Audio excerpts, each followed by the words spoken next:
Tim E. Less. Tim isn't a perfect man.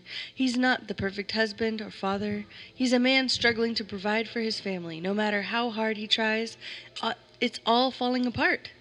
When it looks like things can't get any worse, the accident happens. Tim can't remember a thing, only the sound of twisting metal, of the nightmares, and of coyotes stalking him through the halls of Stillwater Sanitarium. Followed Tim on his downward spiral through the asylum, through hell and back as he uncovers the truth of what happened to his family. Tim E. Less is a disturbed horror thriller of insanity, chemical seduction, and true nightmares come to life. Lucas Milliron. People's Guide to the Cthulhu Mythos is brought to you by BunnySlippers.com and FoundItemClothing.com. Hey, Australia, New Zealand, or anywhere that is Chile right now, keep your feet warm and cute this winter with some Cthulhu slippers from BunnySlippers.com. And get your favorite screen-accurate shirts from your favorite films from FoundItemClothing.com. Written and edited by Daniel Spitzer. Music by Kevin MacLeod. PGTTCM is part of the Dark Myths Collective. Learn more at darkmyths.org. Welcome to the People's Guide to the Cthulhu Mythos. Under the Pyramids. Footnote. With Harry Houdini. End of footnote. Mystery attracts mystery.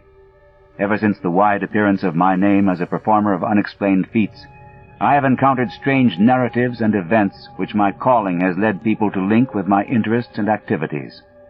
Some of these have been trivial and irrelevant, some deeply dramatic and absorbing, some productive of weird and perilous experiences, and some involving me in extensive scientific and historical research.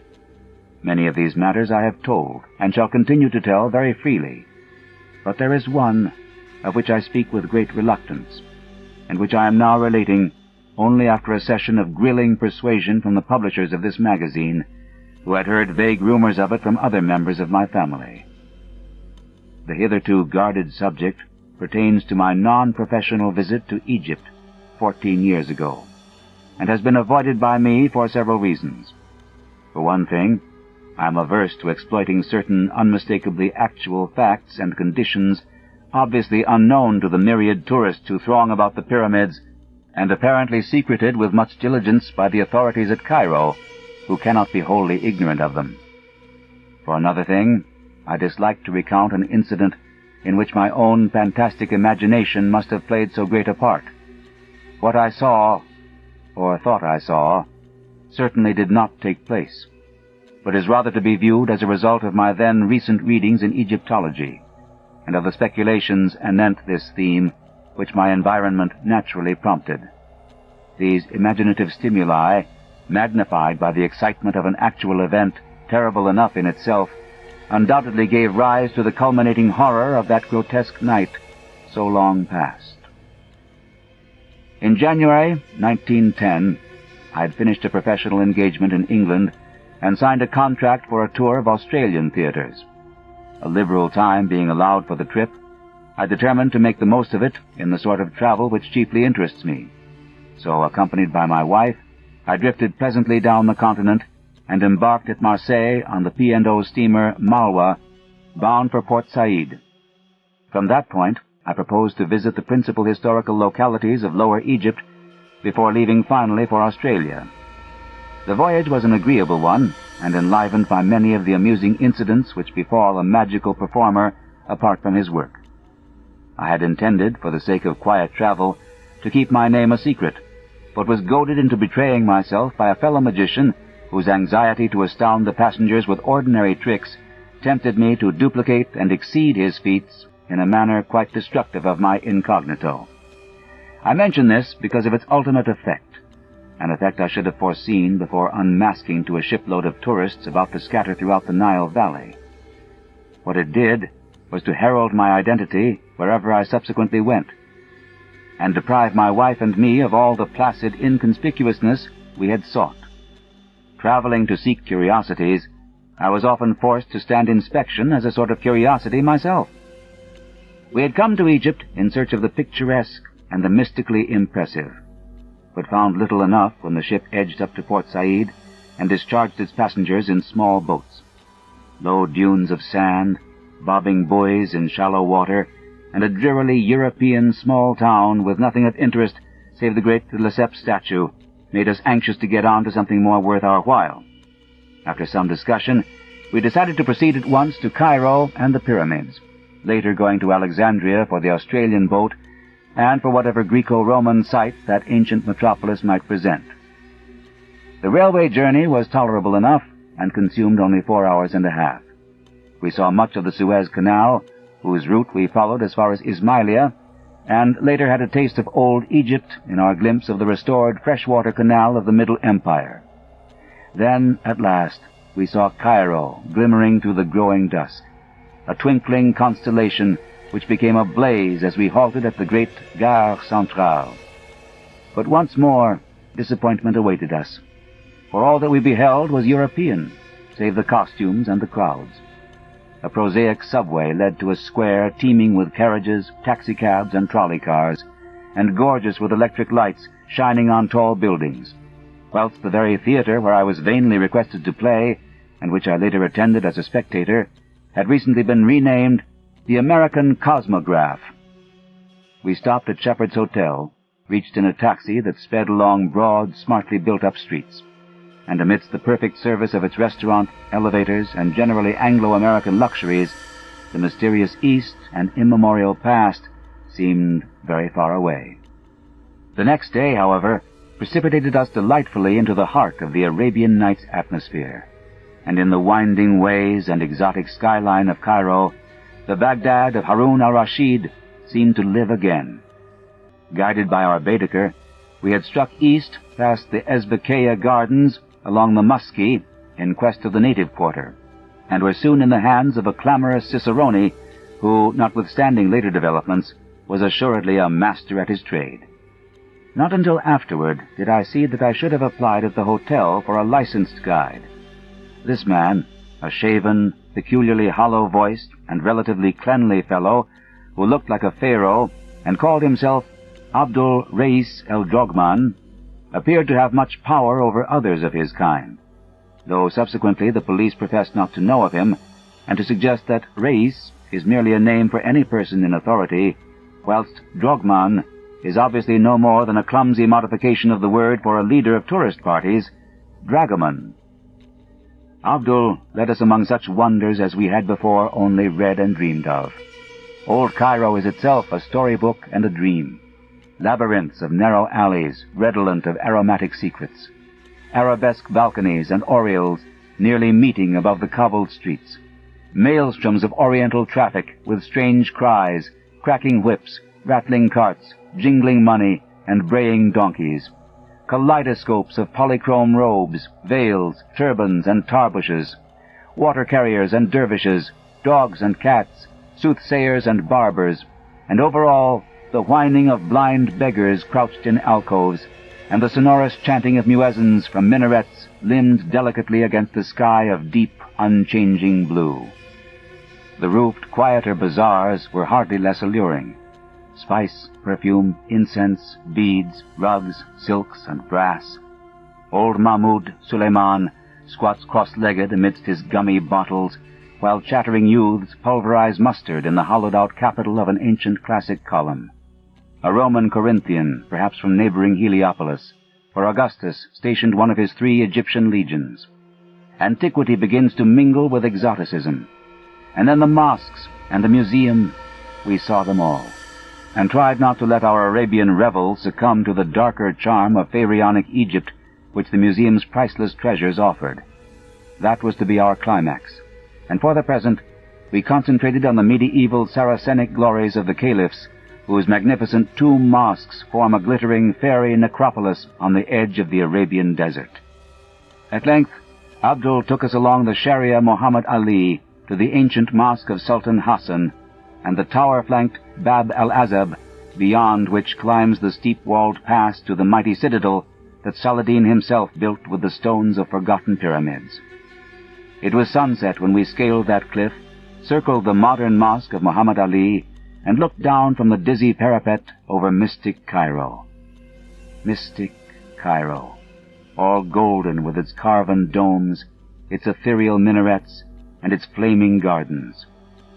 Far over the city towered the great Roman dome of the new museum, and beyond it, across the cryptic yellow Nile that is the mother of eons and dynasties, lurked the menacing sands of the Libyan desert, undulant and iridescent and evil with older arcana.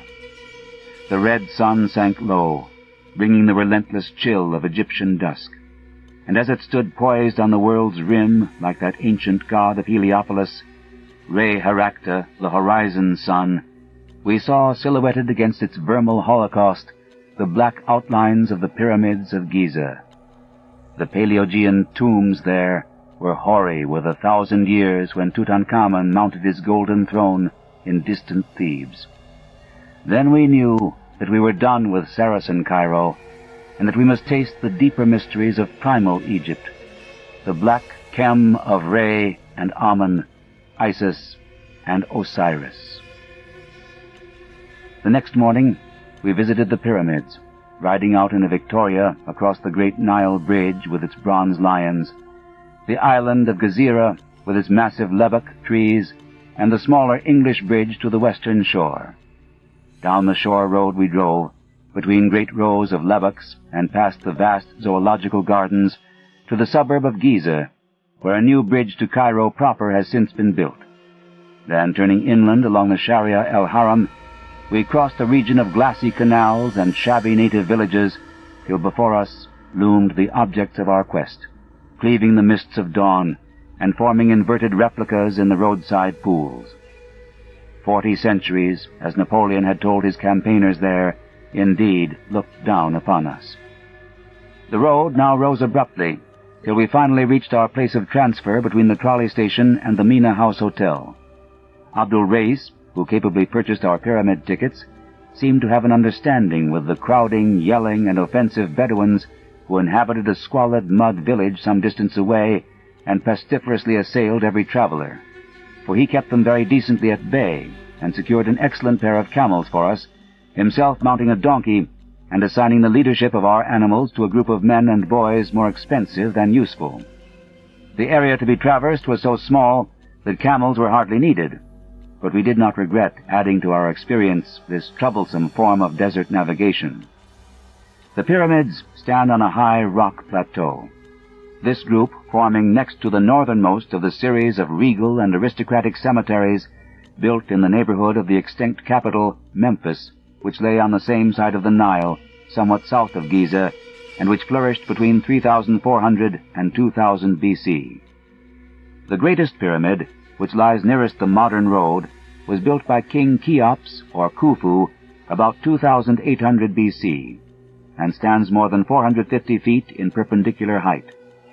In the line southwest from this are successively the second pyramid, built a generation later by King Khephren, and, though slightly smaller, looking even larger because set on higher ground, and the radically smaller third pyramid of King Mycerinus, built about 2,700 B.C. Near the edge of the plateau, and due east of the second pyramid, with a face probably altered to form a colossal portrait of Khephren, its royal restorer, stands the monstrous Sphinx, mute, sardonic, and wise beyond mankind and memory. Minor pyramids and the traces of ruined minor pyramids are found in several places, and the whole plateau is pitted with the tombs of dignitaries of less than royal rank. These latter were originally marked by mastabas, or stone bench-like structures about the deep burial shafts, as found in other Memphian cemeteries, and exemplified by Perneb's tomb in the Metropolitan Museum of New York. At Giza, however, all such visible things have been swept away by time and pillage, and only the rock-hewn shafts, either sand-filled or cleared out by archaeologists, remain to attest their former existence. Connected with each tomb was a chapel in which priests and relatives offered food and prayer to the hovering Ka, or vital principle of the deceased. The small tombs have their chapels contained in their stone mastabas, or superstructures, but the mortuary chapels of the pyramids, where regal pharaohs lay, were separate temples, each to the east of its corresponding pyramid, and connected by a causeway to a massive gate chapel, or propylon, at the edge of the rock plateau. The gate chapel leading to the second pyramid, nearly buried in the drifting sands, yawns subterraneously southeast of the Sphinx. Persistent tradition dubs it the Temple of the Sphinx, and it may perhaps be rightly called such if the Sphinx indeed represents the second pyramid's builder, Khephren. There are unpleasant tales of the Sphinx before Khephren, but whatever its elder features were, the monarch replaced them with his own, that men might look at the colossus without fear. It was in the great gateway temple that the life-size diorite statue of Khephren, now in the Cairo Museum, was found, a statue before which I stood in awe when I beheld it. Whether the whole edifice is now excavated, I am not certain, but in 1910 most of it was below ground, with the entrance heavily barred at night. Germans were in charge of the work, and the war or other things may have stopped them.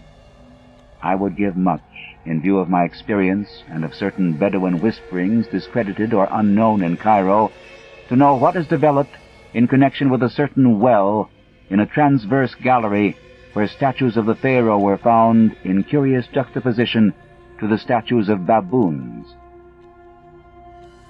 The road, as we traversed it on our camels that morning, curved sharply past the wooden police quarters, post office, drugstore, and shops on the left, and plunged south and east in a complete bend that scaled the rock plateau and brought us face to face with the desert under the lee of the Great Pyramid. Past Cyclopean masonry we rode, rounding the eastern face and looking down ahead into a valley of minor pyramids, beyond which the eternal Nile glistened to the east and the eternal desert shimmered to the west. Very close loomed the three major pyramids, the greatest devoid of outer casing and showing its bulk of great stones, but the others retaining here and there the neatly fitted covering which had made them smooth and finished in their day. Presently we descended toward the Sphinx and sat silent beneath the spell of those terrible unseeing eyes. On the vast stone breast we faintly discerned the emblem of Re Harakta, for whose image the Sphinx was mistaken in the late dynasty. And though sand covered the tablet between the great paws, we recalled what Thutmosis IV inscribed thereon, and the dream he had when a prince. It was then that the smile of the Sphinx vaguely displeased us, and made us wonder about the legends of subterranean passages beneath the monstrous creature, leading down, down to depths none might dare hint at, depths connected with mysteries older than the dynastic Egypt we excavate, and having a sinister relation to the persistence of abnormal, animal-headed gods in the ancient Nilotic pantheon. Then, too, it was I asked myself an idle question whose hideous significance was not to appear for many an hour. Other tourists now began to overtake us, and we moved on to the sand-choked Temple of the Sphinx, 50 yards to the southeast, which I have previously mentioned as the great gate of the causeway to the second pyramid's mortuary chapel on the plateau. Most of it was still underground, and although we dismounted and descended through a modern passageway to its alabaster corridor and pillared hall, I felt that Abdul and a local German attendant had not shown us all there was to see. After this, we made the conventional circuit of the pyramid plateau, examining the second pyramid and the peculiar ruins of its mortuary chapel to the east, the third pyramid and its miniature southern satellites and ruined eastern chapel, the rock tombs and the honeycombings of the 4th and 5th dynasties, and the famous Campbell's tomb, whose shadowy shaft sinks precipitously for 53 feet to a sinister sarcophagus, which one of our camel drivers divested of the cumbering sand after a vertiginous descent by rope. Cries now assailed us from the Great Pyramid, where Bedouins were besieging a party of tourists with offers of guidance to the top, or of displays of speed in the performance of solitary trips up and down. 7 minutes is said to be the record for such an ascent and descent, but many lusty sheikhs and sons of sheikhs assured us they could cut it to 5 if given the requisite impetus of liberal bakshish. They did not get this impetus, though we did let Abdul take us up, thus obtaining a view of unprecedented magnificence, which included not only remote and glittering Cairo with its crowned citadel background of gold-violet hills, but all the pyramids of the Memphian district as well, from Abu Ruwash on the north to the Dashur on the south. The Saqqara step pyramid, which marks the evolution of the low mastaba into the true pyramid, showed clearly and alluringly in the sandy distance. It is close to this transition monument that the famed tomb of Perneb was found, more than 400 miles north of the Theban rock valley where Tutankhamun sleeps. Again I was forced to silence through sheer awe. The prospect of such antiquity and the secrets each hoary monument seemed to hold and brood over filled me with a reverence and sense of immensity nothing else ever gave me. Fatigued by our climb, and disgusted with the importunate Bedouins whose actions seemed to defy every rule of taste, we omitted the arduous detail of entering the cramped interior passages of any of the pyramids, though we saw several of the hardiest tourists preparing for the suffocating crawl through Cheops' mightiest memorial. As we dismissed and overpaid our local bodyguard and drove back to Cairo with Abdul Reis under the afternoon sun, we half regretted the omission we had made. Such fascinating things were whispered about lower pyramid passages not in the guidebooks, passages whose entrances had been hastily blocked up and concealed by certain uncommunicative archaeologists who had found and begun to explore them. Of course, this whispering was largely baseless on the face of it, but it was curious to reflect how persistently visitors were forbidden to enter the pyramids at night, or to visit the lowest burrows and crypt of the Great Pyramid.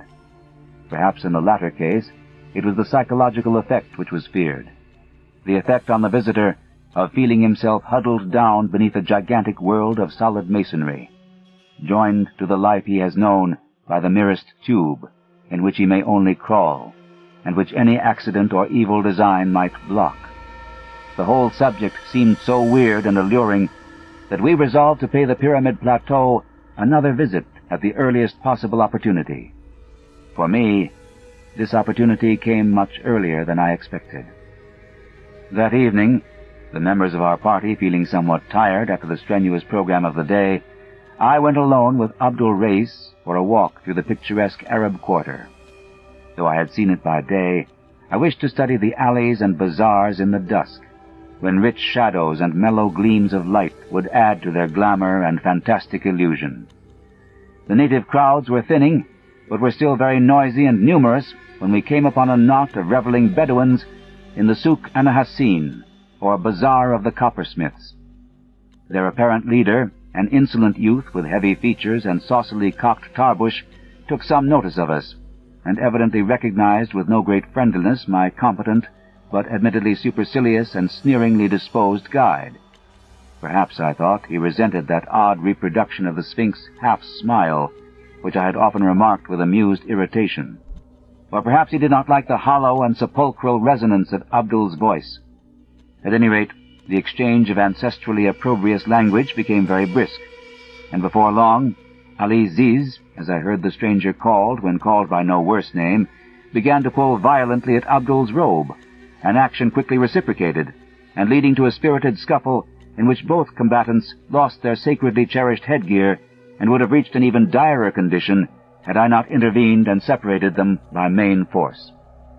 My interference, at first seemingly unwelcome on both sides, succeeded at last in effecting a truce. Sullenly, each belligerent composed his wrath and his attire, and with an assumption of dignity as profound as it was sudden, the two formed a curious pact of honor, which I soon learned is a custom of great antiquity in Cairo, a pact for the settlement of their difference by means of a nocturnal fist-fight atop the Great Pyramid, long after the departure of the last moonlight sightseer. Each duelist was to assemble a party of seconds, and the affair was to begin at midnight, proceeding by rounds in the most civilized possible fashion. In all this planning, there was much which excited my interest. The fight itself promised to be unique and spectacular, while the thought of the scene on that hoary pile overlooking the antediluvian plateau of Giza under the wan moon of the pallid small hours appealed to every fiber of imagination in me. A request found Abdul exceedingly willing to admit me to his party of seconds, so that all the rest of the early evening I accompanied him to various dens in the most lawless regions of the town, mostly northeast of the Ezbekeyah, where he gathered one by one a select and formidable band of congenial cutthroats as his pugilistic background. Shortly after 9, our party, mounted on donkeys bearing such royal or tourist-reminiscent names as Ramesses, Mark Twain, J.P. Morgan, and Minnehaha, edged through street labyrinths, both oriental and occidental, crossed the muddy and mast-forested Nile by the bridge of the Bronze Lions, and cantered philosophically between the lebbeks on the road to Giza. Slightly over 2 hours were consumed by the trip, toward the end of which we passed the last of the returning tourists, saluted the last inbound trolley car, and were alone with the night and the past and the spectral moon. Then we saw the vast pyramids at the end of the avenue, ghoulish with a dim, atavistical menace which I had not seemed to notice in the daytime. Even the smallest of them held a hint of the ghastly, for was it not in this that they had buried Queen Nitocris alive in the 6th dynasty? Subtle Queen Nitocris, who once invited all her enemies to a feast in a temple below the Nile, and drowned them by opening the water gates. I recalled that the Arabs whisper things about Nitocris, and shun the third pyramid at certain phases of the moon. It must have been over her that Thomas Moore was brooding when he wrote a thing muttered about by Memphian boatmen, the subterranean nymph that dwells mid sunless gems and glories hid, the Lady of the Pyramid. Early as we were, Ali Ziz and his party were ahead of us, for we saw their donkeys outlined against the desert plateau at Kafr el-Haram, toward which squalid Arab settlement, close to the Sphinx, we had diverged instead of following the regular road to the Mina house, where some of the sleepy, inefficient police might have observed and halted us. Here, where filthy Bedouins stabled camels and donkeys in the rock tombs of Khephr's courtiers, we were led up the rocks and over the sand to the Great Pyramid, up whose time-worn sides the Arabs swarmed eagerly, Abdul Reis offering me the assistance I did not need. As most travelers know, the actual apex of this structure has long been worn away, leaving a reasonably flat platform 12 yards square. On this eerie pinnacle, a squared circle was formed, and in a few moments the sardonic desert moon leered down upon a battle which, but for the quality of the ringside cries, might well have occurred at some minor athletic club in America. As I watched it, I felt that some of our less desirable institutions were not lacking, for every blow, feint, and defense bespoke stalling to my not inexperienced eye. It was quickly over, and despite my misgivings as to methods, I felt a sort of proprietary pride when Abdul Reis was adjudged the winner. Reconciliation was phenomenally rapid, and amidst the singing, fraternizing, and drinking which followed, I found it difficult to realize that a quarrel had ever occurred. Oddly enough, I myself seemed to be more of a center of notice than the antagonists, and from my smattering of Arabic, I judged that they were discussing my professional performances and escapes from every sort of manacle and confinement in a manner which indicated not only a surprising knowledge of me, but a distinct hostility and skepticism concerning my feats of escape. It gradually dawned on me that the elder magic of Egypt did not depart without leaving traces, and that fragments of a strange secret lore and priestly cult practices have survived surreptitiously among the Fellahin to such an extent that the prowess of a strange Hawi or magician is resented and disputed. I thought of how much my hollow-voiced guide Abdul Reis looked like an old Egyptian priest or pharaoh or smiling sphinx, and wondered. Suddenly, something happened which in a flash proved the correctness of my reflections and made me curse the denseness whereby I had accepted this night's events as other than the empty and malicious frame-up they now showed themselves to be. Without warning, and doubtless in answer to some subtle sign from Abdul, the entire band of Bedouins precipitated itself upon me, and having produced heavy ropes, soon had me bound as securely as I was ever bound in the course of my life, either on the stage or off. I struggled at first, but soon saw that one man could make no headway against a band of over 20 sinewy barbarians. My hands were tied behind my back, my knees bent to their fullest extent, and my wrists and ankles stoutly linked together with unyielding cords. A stifling gag was forced into my mouth, and a blindfold fastened tightly over my eyes. Then, as the Arabs bore me aloft on their shoulders and began a jouncing descent of the pyramid, I heard the taunts of my late guide Abdul, who mocked and jeered delightedly in his hollow voice, and assured me that I was soon to have my magic powers put to a supreme test, which would quickly remove any egotism I might have gained through triumphing over all the tests offered by America and Europe. Egypt, he reminded me, is very old, and full of inner mysteries and antique powers not even conceivable to the experts of today, whose devices had so uniformly failed to entrap me. How far, or in what direction I was carried, I cannot tell, for the circumstances were all against the formation of any accurate judgment.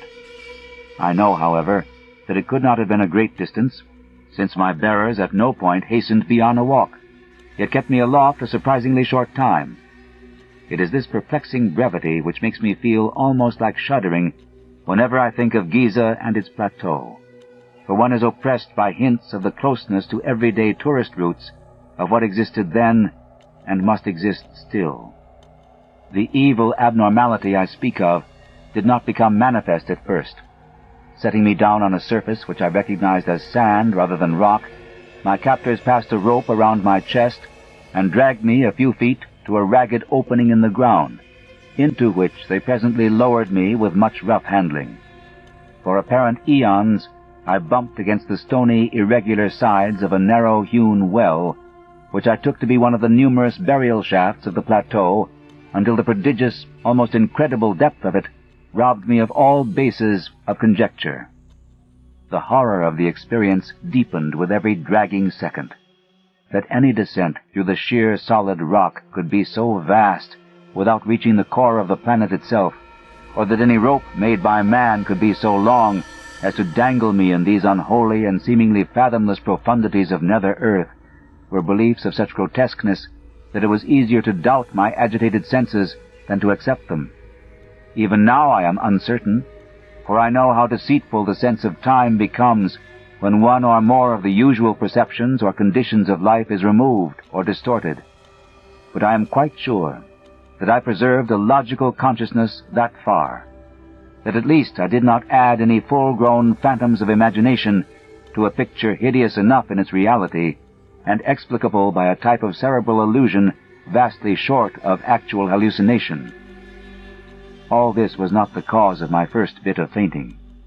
The shocking ordeal was cumulative, and the beginning of the later terrors was a very perceptible increase in my rate of descent.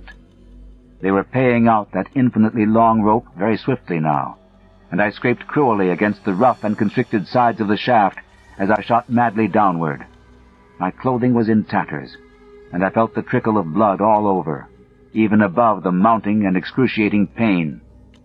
My nostrils, too, were assailed by a scarcely definable menace, a creeping odor of damp and staleness, curiously unlike anything I had ever smelt before, and having faint overtones of spice and incense that lent an element of mockery. Then the mental cataclysm came. It was horrible, hideous beyond all articulate description, because it was of the soul, with nothing of detail to describe. It was the ecstasy of nightmare and the summation of the fiendish. The suddenness of it was apocalyptic and demoniac. One moment I was plunging agonizingly down that narrow well of million-toothed torture, yet the next moment I was soaring on bat wings in the gulfs of hell, swinging free and swooping through illimitable miles of boundless, musty space, rising dizzily to measureless pinnacles of chilling ether, then diving gaspingly to sucking naders of ravenous, nauseous lower vacua. Thank God for the mercy that shut out in oblivion those clawing furies of consciousness which half unhinged my faculties and tore harpy-like at my spirit. That one respite, short as it was, gave me the strength and sanity to endure those still greater sublimations of cosmic panic that lurked and gibbered on the road ahead. 2. It was very gradually that I regained my senses after that eldritch flight through Stygian space. The process was infinitely painful and colored by fantastic dreams in which my bound and gagged condition found singular embodiment. The precise nature of these dreams was very clear while I was experiencing them, but became blurred in my recollection almost immediately afterward, and was soon reduced to the merest outline by the terrible events, real or imaginary, which followed. I dreamed that I was in the grasp of a great and horrible paw, a yellow, hairy, 5-clawed paw which had reached out of the earth to crush and engulf me. And when I stopped to reflect what the paw was, it seemed to me that it was Egypt. In the dream, I looked back at the events of the preceding weeks, and saw myself lured and enmeshed little by little, subtly and insidiously, by some hellish ghoul spirit of the elder Nile sorcery, some spirit that was in Egypt before ever man was, and that will be when man is no more. I saw the horror and unwholesome antiquity of Egypt, and the grisly alliance it has always had with the tombs and temples of the dead. I saw phantom processions of priests with the heads of bulls, falcons, cats, and ibises, phantom processions marching interminably through subterraneous labyrinths and avenues of titanic propylaea, beside which a man is as a fly, and offering unnameable sacrifices to indescribable gods. Stone colossi marched in endless night, and drove herds of grinning andro-sphinxes down to the shores of illimitable stagnant rivers of pitch. And behind it all, I saw the ineffable malignity of primordial necromancy, black and amorphous, and fumbling greedily after me in the darkness to choke out the spirit that had dared to mock it by emulation.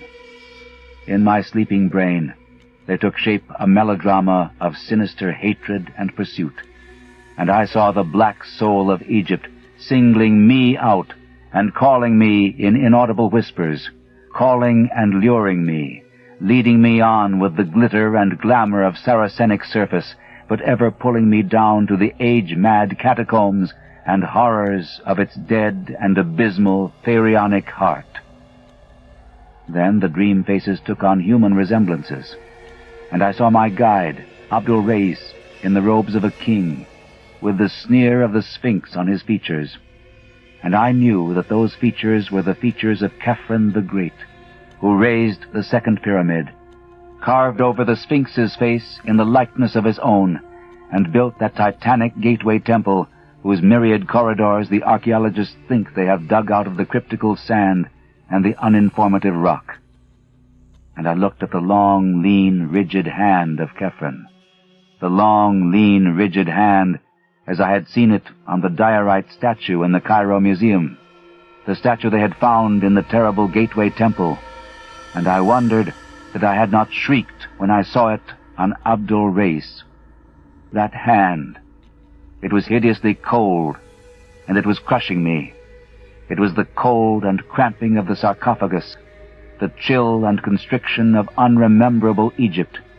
It was nighted, necropolitan Egypt itself, that yellow paw, and they whisper such things of Khephren. But at this juncture I began to awake, or at least to assume a condition less completely that of sleep than the one just preceding. I recalled the fight atop the pyramid, the treacherous Bedouins and their attack, my frightful descent by rope through endless rock depths, and my mad swinging and plunging in a chill void redolent of aromatic putrescence. I perceived that I now lay on a damp rock floor, and that my bonds were still biting into me with unloosened force. It was very cold, and I seemed to detect a faint current of noisome air sweeping across me. The cuts and bruises I had received from the jagged sides of the rock shaft were paining me woefully, their soreness enhanced to a stinging or burning acuteness by some pungent quality in the faint draught, and the mere act of rolling over was enough to set my whole frame throbbing with untold agony. As I turned, I felt a tug from above, and concluded that the rope whereby I was lowered still reached to the surface. Whether or not the Arabs still held it, I had no idea, nor had I any idea how far within the earth I was. I knew that the darkness around me was wholly or nearly total, since no ray of moonlight penetrated my blindfold, but I did not trust my senses enough to accept as evidence of extreme depth the sensation of vast duration which had characterized my descent. Knowing at least that I was in a space of considerable extent, reached from the surface directly above by an opening in the rock, I doubtfully conjectured that my prison was perhaps the buried gateway chapel of old Cavern, the temple of the Sphinx, perhaps some inner corridor which the guides had not shown me during my morning visit, and from which I might easily escape if I could find my way to the barred entrance. It would be a labyrinthine wandering, but no worse than others out of which I had in the past found my way. The first step was to get free of my bonds, gag, and blindfold, and this I knew would be no great task, since subtler experts than these Arabs had tried every known species of fetter upon me during my long and varied career as an exponent of escape, yet had never succeeded in defeating my methods. Then it occurred to me that the Arabs might be ready to meet and attack me at the entrance upon any evidence of my probable escape from the binding cords, as would be furnished by any decided agitation of the rope which they probably held. This, of course, was taking for granted that my place of confinement was indeed Cavern's Temple of the Sphinx. The direct opening in the roof, wherever it might lurk, could not be beyond easy reach of the ordinary modern entrance near the Sphinx, if in truth it were any great distance at all on the surface, since the total area known to visitors is not at all enormous. I had not noticed any such opening during my daytime pilgrimage, but I knew that these things are easily overlooked amidst the drifting sands. Thinking these matters over as I lay bent and bound on the rock floor, I nearly forgot the horrors of the abysmal descent and cavernous swinging which had so lately reduced me to a coma. My present thought was only to outwit the Arabs, and I accordingly determined to work myself free as quickly as possible, avoiding any tug on the descending line which might betray an effective or even problematical attempt at freedom. This, however, was more easily determined than effected. A few preliminary trials made it clear that little could be accomplished without considerable motion, and it did not surprise me when, after one especially energetic struggle, I began to feel the coils of falling rope as they piled up about me and upon me. Obviously, I thought, the Bedouins had felt my movements and released their end of the rope, hastening no doubt to the temple's true entrance to lie murderously in wait for me. The prospect was not pleasing, but I had faced worse in my time without flinching, and would not flinch now. At present, I must first of all free myself of bonds, then trust to ingenuity to escape from the temple unharmed. It is curious how implicitly I had come to believe myself in the old temple of Cavern beside the Sphinx, only a short distance below the ground. That belief was shattered, and every pristine apprehension of preternatural depth and demoniac mystery revived by a circumstance which grew in horror and significance even as I formulated my philosophical plan. I have said that the falling rope was piling up, about, and upon me. Now I saw that it was continuing to pile, as no rope of normal length could possibly do. It gained in momentum and became an avalanche of hemp, accumulating mountainously on the floor and half burying me beneath its swiftly multiplying coils. Soon I was completely engulfed and gasping for breath as the increasing convolutions submerged and stifled me. My senses tottered again, and I vainly tried to fight off a menace desperate and ineluctable. It was not merely that I was tortured beyond human endurance, not merely that life and breath seemed to be crushed slowly out of me. It was the knowledge of what those unnatural lengths of rope implied, and the consciousness of what unknown and incalculable gulfs of inner earth must at this moment be surrounding me. My endless descent and swinging flight through goblin space then must have been real, and even now I must be lying helpless in some nameless cavern world toward the core of the planet. Such a sudden confirmation of ultimate horror was insupportable, and a second time I lapsed into merciful oblivion. When I say oblivion, I do not imply that I was free from dreams. On the contrary, my absence from the conscious world was marked by visions of the most unutterable hideousness. God, If only I had not read so much Egyptology before coming to this land, which is the fountain of all darkness and terror.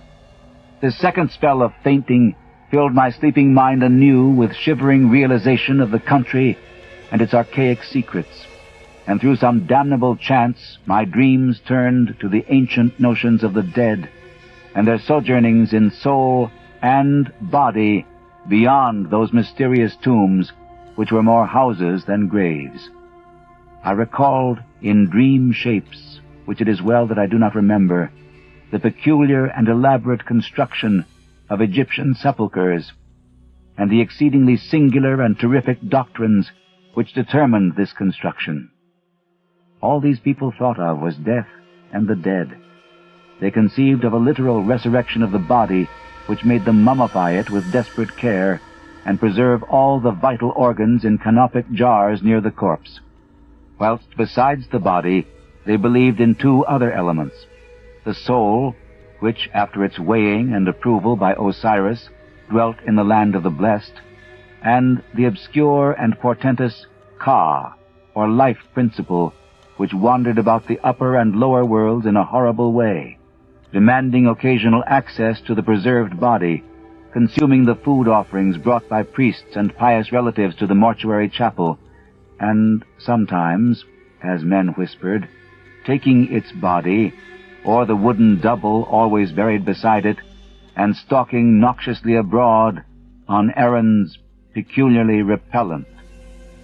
For thousands of years, those bodies rested gorgeously encased and staring glassily upward when not visited by the Ka, awaiting the day when Osiris should restore both Ka and soul and lead forth the stiff legions of the dead from the sunken houses of sleep.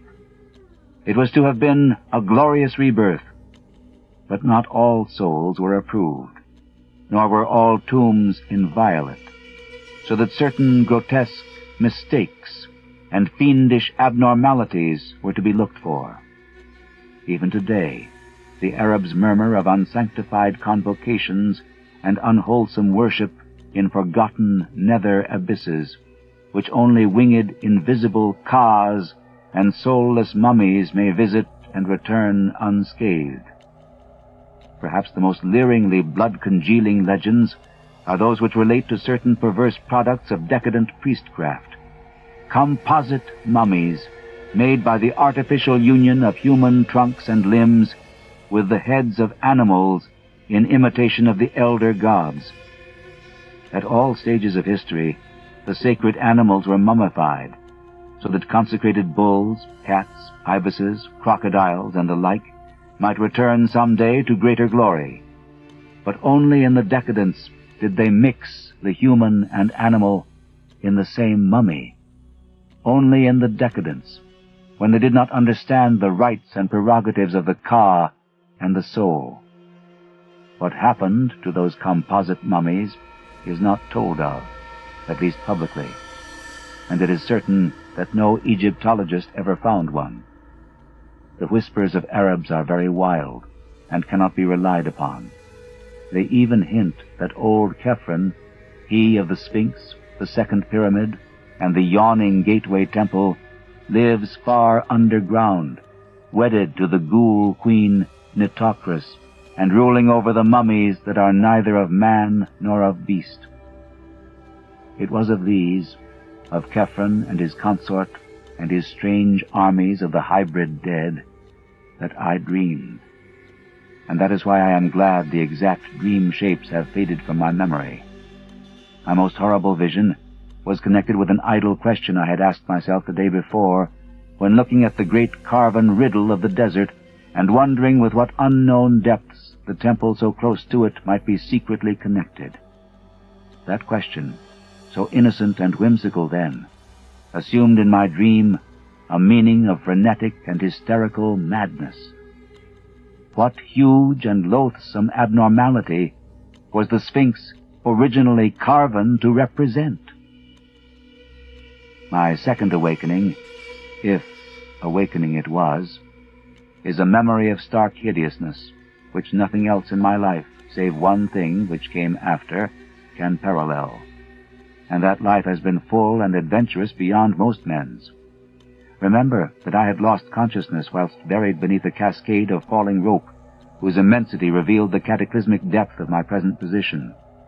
Now, as perception returned, I felt the entire weight gone, and realized upon rolling over that although I was still tied, gagged, and blindfolded, some agency had removed completely the suffocating hempen landslide which had overwhelmed me.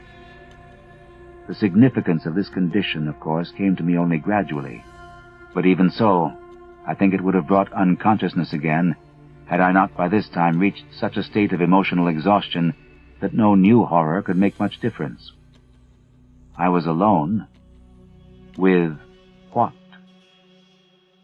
Before I could torture myself with any new reflection, or make any fresh effort to escape from my bonds, an additional circumstance became manifest. Pains not formerly felt were racking my arms and legs, and I seemed coated with a profusion of dried blood beyond anything my former cuts and abrasions could furnish. My chest, too, seemed pierced by 100 wounds, as though some malign, titanic ibis had been pecking at it. Assuredly, the agency which had removed the rope was a hostile one, and had begun to wreak terrible injuries upon me when somehow impelled to desist. Yet at the time, my sensations were distinctly the reverse of what one might expect. Instead of sinking into a bottomless pit of despair, I was stirred to a new courage and action. For now I felt that the evil forces were physical things which a fearless man might encounter on an even basis. On the strength of this thought, I tugged again at my bonds, and used all the art of a lifetime to free myself, as I had so often done amidst the glare of lights and the applause of vast crowds. The familiar details of my escaping process commenced to engross me, and now that the long rope was gone, I half regained my belief that the supreme horrors were hallucinations after all, and that there had never been any terrible shaft, measureless abyss, or interminable rope. Was I, after all, in the gateway temple of Khephren beside the Sphinx, and had the sneaking Arabs stolen in to torture me as I lay helpless there? At any rate, I must be free. Let me stand up, unbound, ungagged, and with eyes open to catch any glimmer of light which might come trickling from any source, and I could actually delight in the combat against evil and treacherous foes. How long I took in shaking off my encumbrances, I cannot tell. It must have been longer than in my exhibition performances, because I was wounded, exhausted, and enervated by the experiences I had passed through. When I was finally free, and taking deep breaths of a chill, damp, evilly spiced air, all the more horrible when encountered without the screen of gag and blindfold edges, I found that I was too cramped and fatigued to move at once. There I lay, trying to stretch a frame bent and mangled for an indefinite period, and straining my eyes to catch a glimpse of some ray of light which would give any hint as to my position. By degrees, my strength and flexibility returned, but my eyes beheld nothing. As I staggered to my feet, I peered diligently in every direction, yet met only an ebony blackness as great as that I had known when blindfolded.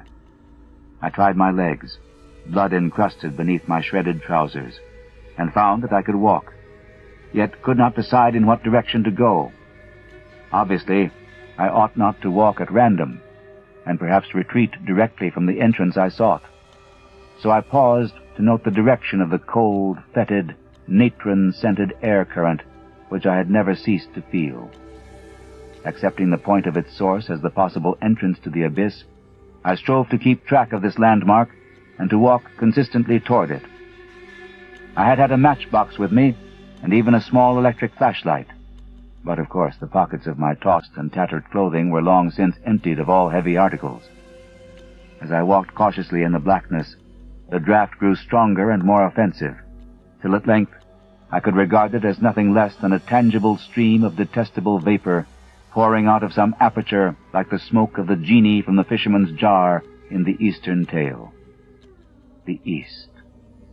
Egypt.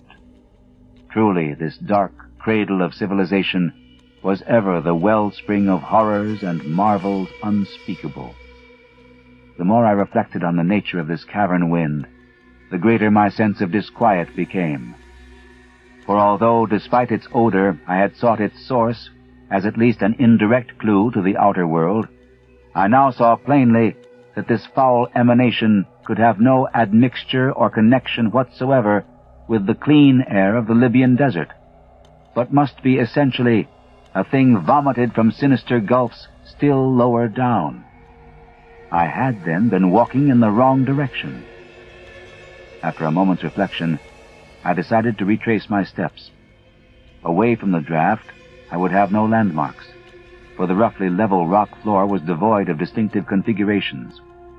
If, however, I followed up the strange current, I would undoubtedly arrive at an aperture of some sort, from whose gate I could perhaps work round the walls to the opposite side of this cyclopean and otherwise unnavigable hall. That I might fail, I well realized.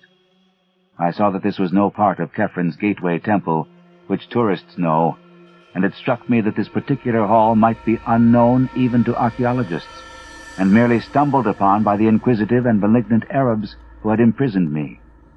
If so, was there any present gate of escape to the known parts or to the outer air?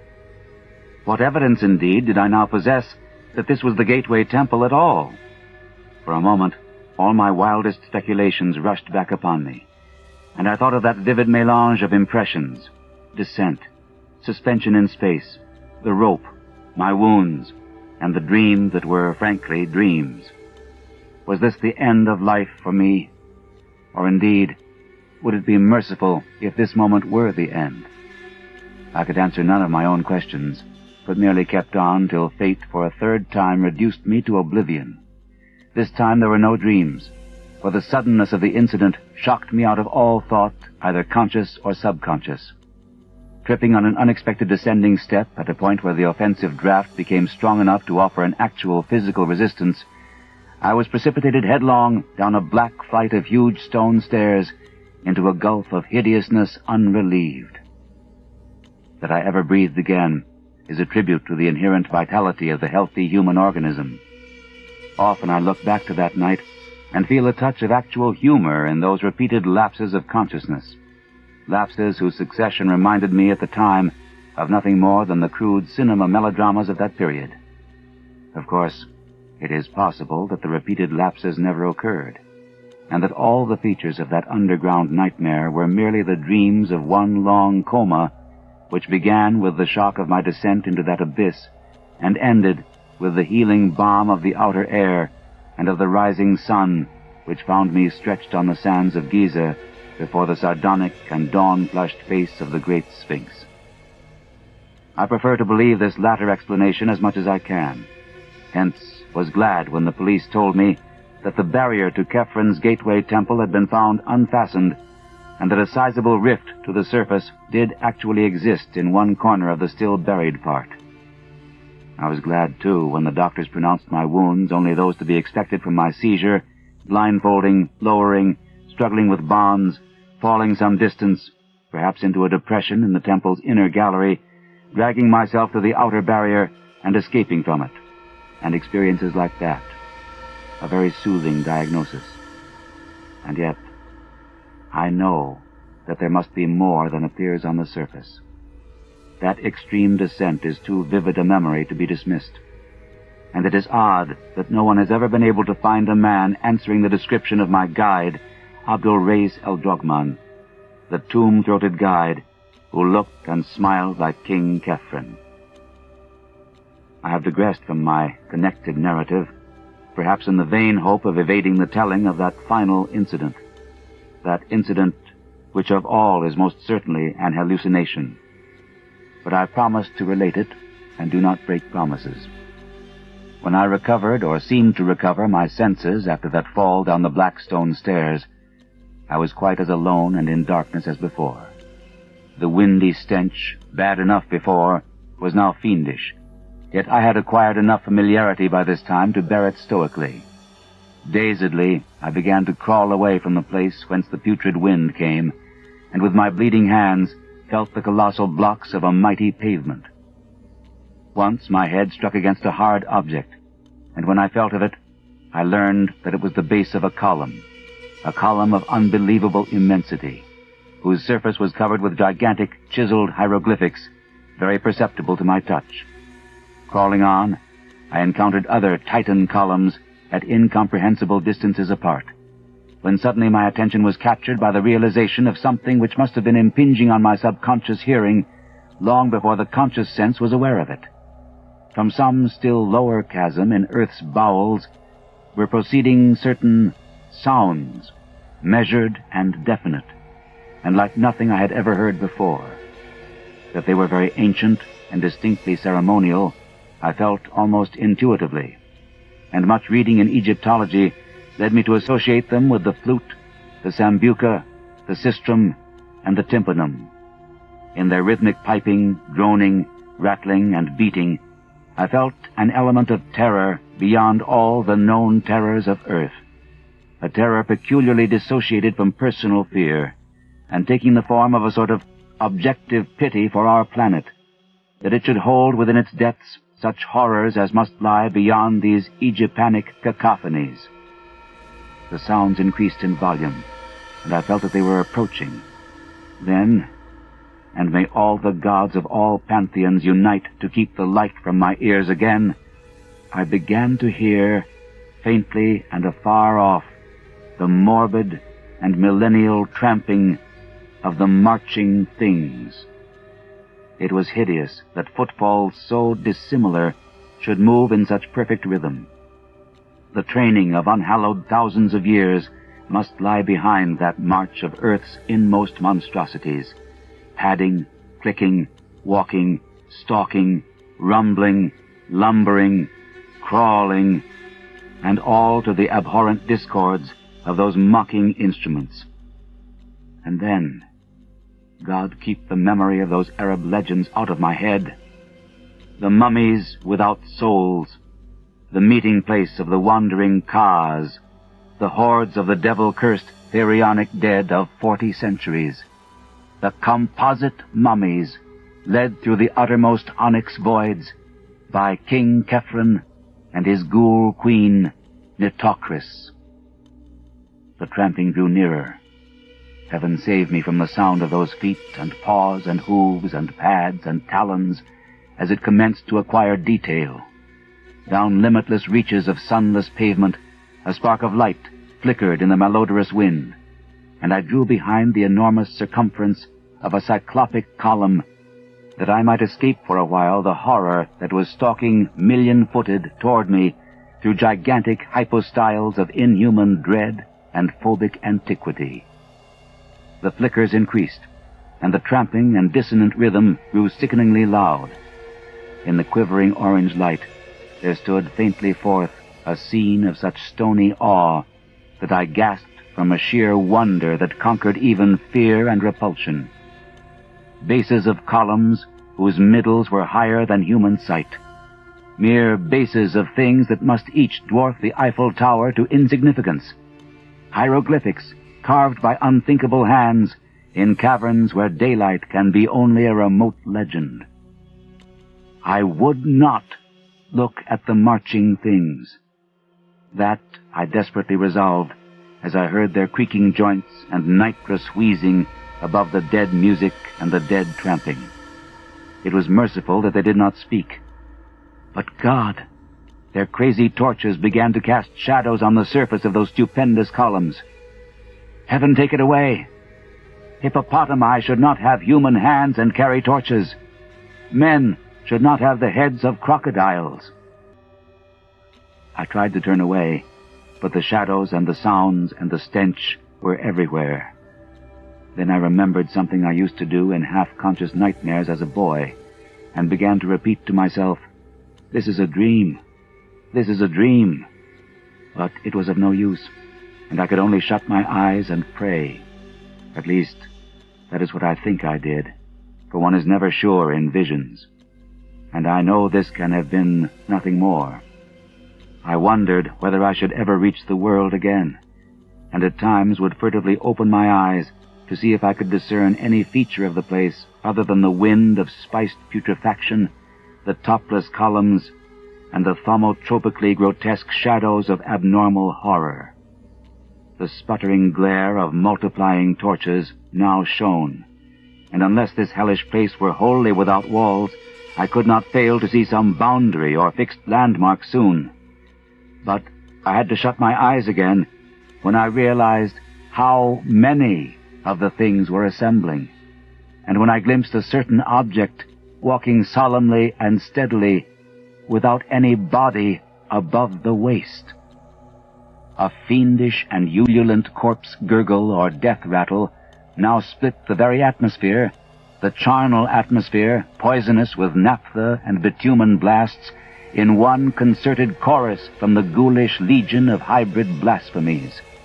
My eyes, perversely shaken open, gazed for an instant upon a sight which no human creature could even imagine without panic fear and physical exhaustion. The things had filed ceremonially in one direction, the direction of the noisome wind, where the light of their torches showed their bended heads, or the bended heads of such as had heads. They were worshipping before a great, black, fetor-belching aperture which reached up almost out of sight, and which I could see was flanked at right angles by two giant staircases whose ends were far away in the shadow. One of these was indubitably the staircase I had fallen down. The dimensions of the whole were fully in proportion with those of the columns. An ordinary house would have been lost in it, and any average public building could easily have been moved in and out. It was so vast a surface that only by moving the eye could one trace its boundaries. So vast, so hideously black, and so aromatically stinking. Directly in front of this yawning Polyphemus door, the things were throwing objects, evidently sacrifices or religious offerings to judge by their gestures. Khephren was their leader, sneering King Khephren, or the guide Abdul Reis, crowned with a golden shent and intoning endless formulae with the hollow voice of the dead. By his side knelt beautiful Queen Nitocris, whom I saw in profile for a moment, noting that the right half of her face was eaten away by rats or other ghouls. And I shut my eyes again when I saw what objects were being thrown as offerings to the fetid aperture or its possible local deity. It occurred to me that, judging from the elaborateness of this worship, the concealed deity must be one of considerable importance. Was it Osiris, or Isis, Horus, or Anubis, or some vast unknown god of the dead still more central and supreme? There is a legend that terrible altars and colossi were reared to an unknown one before ever the known gods were worshipped. And now, as I steeled myself to watch the rapt and sepulchral adorations of those nameless things, a thought of escape flashed upon me. The hall was dim, and the columns heavy with shadow. With every creature of that nightmare throng absorbed in shocking raptures, it might be barely possible for me to creep past to the faraway end of one of the staircases and ascend unseen, trusting to fate and skill to deliver me from the upper reaches. Where I was, I neither knew nor seriously reflected upon, and for a moment it struck me as amusing to plan a serious escape from that which I knew to be a dream. Was I in some hidden and unsuspected lower realm of Khephen's gateway temple, that temple which generations have persistently called the Temple of the Sphinx? I could not conjecture, but I resolved to ascend to life and consciousness if wit and muscle could carry me. Wriggling flat on my stomach, I began the anxious journey toward the foot of the left-hand staircase, which seemed the more accessible of the two. I cannot describe the incidents and sensations of that crawl, but they may be guessed when one reflects on what I had to watch steadily in that malign, wind-blown torchlight in order to avoid detection. The bottom of the staircase was, as I have said, far away in shadow, as it had to be to rise without a bend to the dizzy parapeted landing above the titanic aperture. This placed the last stages of my crawl at some distance from the noisome herd, though the spectacle chilled me even when quite remote at my right. At length, I succeeded in reaching the steps and began to climb, keeping close to the wall, on which I observed decorations of the most hideous sort, and relying for safety on the absorbed, ecstatic interest with which the monstrosities watched the foul-breezed aperture and the impious objects of nourishment they had flung on the pavement before it. Though the staircase was huge and steep, fashioned of vast porphyry blocks as if for the feet of a giant, the ascent seemed virtually interminable. Dread of discovery and the pain which renewed exercise had brought to my wounds combined to make that upward crawl a thing of agonizing memory.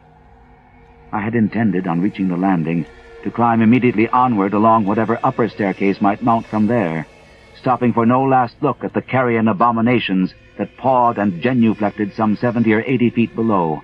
Yet a sudden repetition of that thunderous corpse gurgle and death rattle chorus, coming as I had nearly gained the top of the flight, and showing by its ceremonial rhythm that it was not an alarm of my discovery, caused me to pause and peer cautiously over the parapet. The monstrosities were hailing something which had poked itself out of the nauseous aperture to seize the hellish fare proffered it. It was something quite ponderous, even as seen from my height, something yellowish and hairy, and endowed with a sort of nervous motion. It was as large, perhaps, as a good-sized hippopotamus, but very curiously shaped. It seemed to have no neck, but 5 separate shaggy heads springing in a row from a roughly cylindrical trunk. The first very small, the second good-sized, the third and fourth equal, and largest of all, and the fifth rather small, though not so small as the first. Out of these heads darted curious, rigid tentacles, which seized ravenously on the excessively great quantities of unmentionable food placed before the aperture. Once in a while, the thing would leap up, and occasionally it would retreat into its den in a very odd manner. Its locomotion was so inexplicable that I stared in fascination, wishing it would emerge farther from the cavernous lair beneath me. Then it did emerge. It did emerge. And at the sight, I turned and fled into the darkness up the higher staircase that rose behind me, fled unknowingly up incredible steps and ladders and inclined planes to which no human sight or logic guided me, and which I must ever relegate to the world of dreams for want of any confirmation. It must have been dream, or the dawn would never have found me breathing on the sands of Giza before the sardonic, dawn-flushed face of the Great Sphinx. The Great Sphinx. God! That idle question I asked myself on that sun-blessed morning before. What huge and loathsome abnormality was the Sphinx originally carven to represent? Accursed is the sight, be it in dream or not, that revealed to me the supreme horror, the unknown god of the dead, which licks its colossal chops in the unsuspected abyss, fed hideous morsels by soulless absurdities that should not exist. The 5-headed monster that emerged, that 5-headed monster as large as a hippopotamus, the 5-headed monster, and that of which it is the merest forepaw.